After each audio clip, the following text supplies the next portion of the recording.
It's Shotty P. You listening to Woody Smitty News. Two faculty. We in this bitch, huh?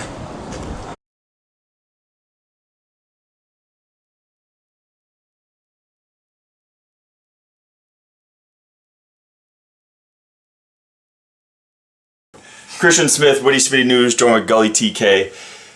Absolutely been destroying the game. This GZ wave's been taking off. Where do you think it was where this momentum really started to take off? Once I started taking shit serious. Like, to be honest with you, up until a year and a half, 2 years ago, it was like I was doing an event every few months, but I wasn't putting my full into it. And then I started realizing people, they always looked at it like the farm league kind of like for King of the Dot, which in a way it is, but I wanted to change that. I didn't want people looking at it like it's a fucking joke, right? So I just started really going hard with really like searching for the new talent, getting other people helping me out, finding new talent. Chubbs, Nate, these guys really helped me find a lot of the new talent, and then also expanding out to other places. Arizona, we got Detroit now. Vancouver, they stepped their shit up big time. Especially in LA, we got Avo and J Pro out there, stepped up big time, and they've been locking in huge GZ battles. So it's teamwork. That's what it was. Built a solid team, and the new wave is here.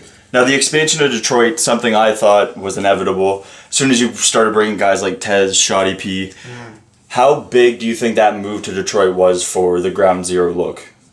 One of the best. That pretty much was one of the biggest like moves that was made to help make the GZ wave that much stronger. There's so much talent out there. Like there's still so many guys that I haven't even put on yet that they'll cook. Like it's unreal how much talent's out there that nobody's heard of. Every time I go out there, it's just I'm blown away. I don't like look at half these cards I set up. Half of them are Detroit. Then like now King of the Dot, Jonai's taking over, Shotty P's taking over. You're about to see a lot from Tez. Like there's so many names out there that just it's unreal how much talent there is. So you just had Glove Up down there. That was the first event, but it wasn't the first battle because GG and Chrome actually happened in Detroit, and that was the King of the Dot battle, right? Yeah. So how was it being down there? How was the crowd? Compare the difference to the crowd down there compared to out here.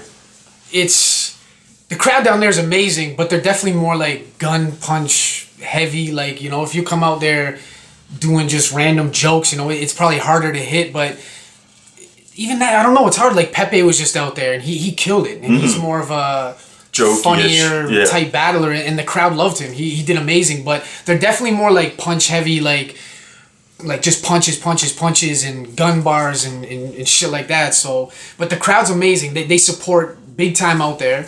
And it's just Detroit's next up, to be honest with you. So not only do you kill the GZ, the PY actually is almost starting to become its own little league of its own. You just had a PY event last week. It actually featured a GZ battle with Scott Sharp and Bundem. Do you see anyone last week that you think are ready for GZ? A couple guys. I really like. Well, obviously, Bully and Genocide. They've been GZ, but they disappeared for a while, so they kind of had to come in and work themselves. You know, start from the bottom and work their way up. But I seen you mention you were gonna bump that to GZ. That's 100%. That battle was incredible. We brought that out in the alleyway where the shit started, and both those guys, it was unbelievable. It was both them at their best, like the old days. So it was like, okay, I'm bumping that up. But as far as new guys, I really liked Trim Forte. I actually got an interview with him. Yeah, out of Chicago. He's fucking dope. Like he was really good. LMS, of course. He's someone else that's talented. Exceed. Chubbalicious was dope too. There was a lot of guys. Fucking bootleg Chubbs. But yeah, there's a lot of talent, man. But you know, I noticed a lot of they still need to work on some stuff before they get into GZ. But another one or two battles from a few of those guys, and there'll be problems. So let's get into what everyone's been talking about: Gully versus Gannick. First off, whose idea was it anyway? Man, I don't even know. I don't know if it was mine or again. It's like we bounced so many ideas off each other and just come up with all these events and battles and whatnot. I don't even remember. I wanted to do this like a year and a half ago. Actually, Disaster and Jonai was supposed to, when that battle happened, that's when this event was originally supposed to happen. That was supposed to be our main event. And then Diz was just like, no, we're doing this battle right now. Like, if he thinks he's better than me, he's got 2 weeks to prepare. We're doing this right now. So that kind of stalled things of the event. And then it was just kind of like, yeah, I guess that was what, like a year or so ago, year and a half. But now's the perfect time to happen because GZ's been producing a shitload of talent. They're all killing it. The views are going up. So now's the perfect time to do it. So it's the right timing, and yeah. But I don't remember exactly who's that. It was one of us, one of me or Organic. I don't know. So when you were picking your team, what were main assets you were looking for the battlers to have when picking? Just the guys that are confident in the ring, the guys that I thought could stand against the best in the world. They're literally facing people that are known as the best in the world. So I just tried to pick people that I thought would be able to stand in front of them and at least give them a run for their money. Like, I do think my guys are going to win. But it's going to be hard because these guys, Team Gaelic, these guys are known as the best. They have to come fully prepared. They have to. It's their pride on the line. You can't. Real Deal's battling A-Ward, who's been battling for a year. Yeah. Real Deal can't lose to A-Ward. So it's just the guy, and these are the guys. My team. They're all the hungry guys. They're the guys that have the momentum going. The fans are behind them. They're the people. The people request them. So. It was kind of easy to choose, but at the same time, there's still like 2 or 3 guys I really wish made the card, but we just couldn't make nothing happen in time because the card was put together kind of quick. So it's. Is it something that's going to be booked going forward then? Maybe like a yearly type thing? Yeah, we're gonna do this because normally we do Flatline in November. It's mine and Organic's birthday weekend. Event. Yeah. So every year, we'll do this, and for next year we have it better planned in ways to spice things up a bit more. So next year I think will be better, but this is a perfect way to set it off. So who would you say your MVP leading in the shit talk is, and why is it Steve Finch? Shout out to Steve Finch, man. That real shit. That's the MVP. He has been fucking the meme god. He's been fucking smoking these guys. They're getting crushed. They're sour about it too. So Steve Finch that's the MVP, man. I got you on the pay-per-view. He's out in Australia. I'm gonna send you a pay-per-view. Oh really? He's out in Australia. Yeah, he's from Australia, and he just my big ID, bro. And he just roasts these guys. He's super creative. Every time he sends a meme, it's just like no, yeah, he's one of the craziest dudes I ever seen with Photoshop. Yo, man. super it's insane. talented, super talented, man. Him and Jesse had a nice little war there, so it was good to spice things up for the time being. So definitely Steve Finch, co-MVP. He's a big part of the team right there. So quick predictions. I know you think your team's gonna win, but you think you're gonna clean sweep at 6-0? I do. It's potential to happen. It's potential, but I know there's a few guys I think that won't take it serious. I know there's a couple I don't think Clips is going to. He's got a battle the week before, and then he's got Gnome the week after. Yeah, and like Real Deal has a battle the week before in some, I don't even know what. But like that's it. I just think they're not going to take a couple guys. I don't think are going to take it that serious, and they're going to get washed. Yeah. And that's, I think Shoddy's going to 3-0 Clips 100%. I think so too. Shoddy 100%. He arises to every occasion. He's hungry for this. Just seeing him in a ring, he's so comfortable too. He's just, no matter what Clip says to him, he's just going to be his calm, cool self. And yeah. I think everyone's going to get it. I really do. There's a couple that are going to have a tough time. I know that. Like obviously Thesaurus. That to me, that's my personal. He's the greatest in the world, but beating Carter's so hard though. Yeah, exactly. It's what so can hard. you say to him? That you can't. There's nothing really. That's why, but it's still Thesaurus. You never underestimate him. And Marv won. Marv.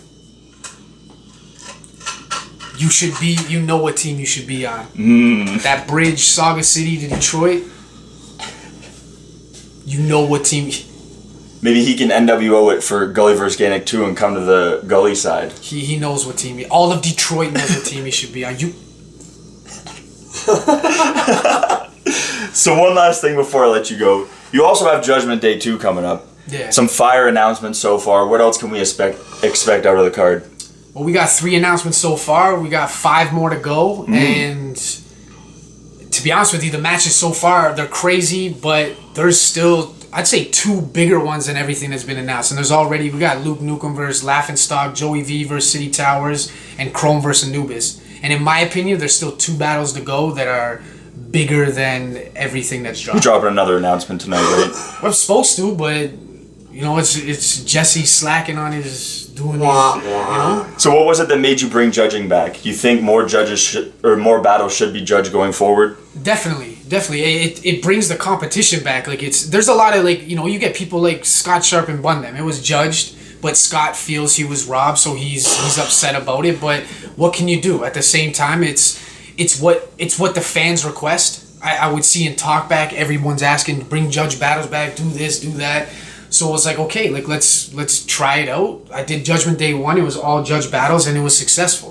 Everybody loved it. Obviously, there's a few sour battle rappers that have a million excuses as to this. Can we explain to them that the battlers agree to the judges before the battle?